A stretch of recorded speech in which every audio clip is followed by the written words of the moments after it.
Table ചെയ്തോ minister? ഉത്തരം table ചെയ്തോ? വായിക്കണേ, വായിക്കാം. 95-ലെ പേഴ്സണൽ ഡിസബിലിറ്റീസ് ആക്ട് സെക്ഷൻ 33 പ്രകാരം കാഴ്ച പരിമിതർ, ശ്രവണ പരിമിതർ, ചലനശേഷി പരിമിതർ, സെറിബ്രൽ പാൾസി എന്നീ വിഭാഗത്തിലായി 3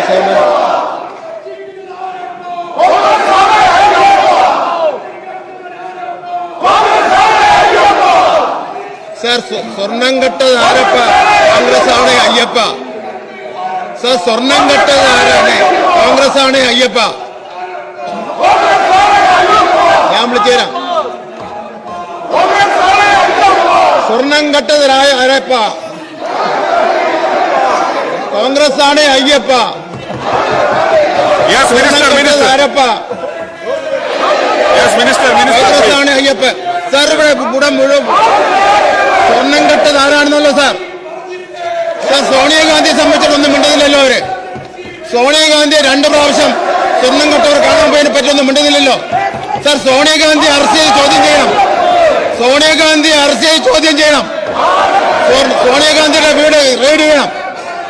സോണിയാഗാന്ധിയുടെ വീടുണ്ട് സാർ. സാർ സോണിയാഗാന്ധിയുടെ വീട്ടിൽ സ്വർണമുണ്ട്. സാർ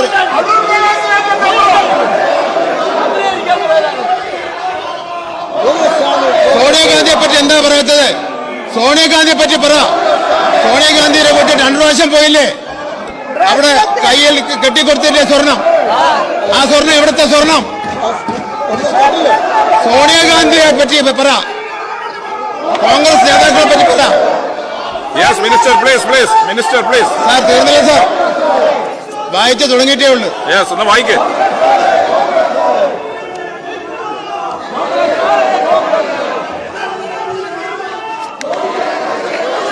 ഈ സോണിയാഗാന്ധിയുടെ അടുത്ത് എന്തിനാ 2 പ്രാവശ്യം തന്ത്രി പോയത്? എന്തിനാ പോയത് സോണിയാഗാന്ധിയുടെ അടുത്ത്?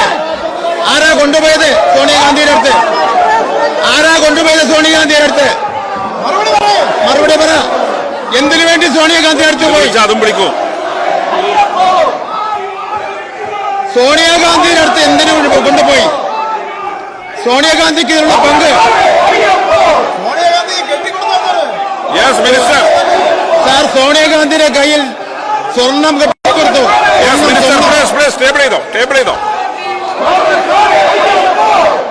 ശ്രീ പി ടി റഹീം.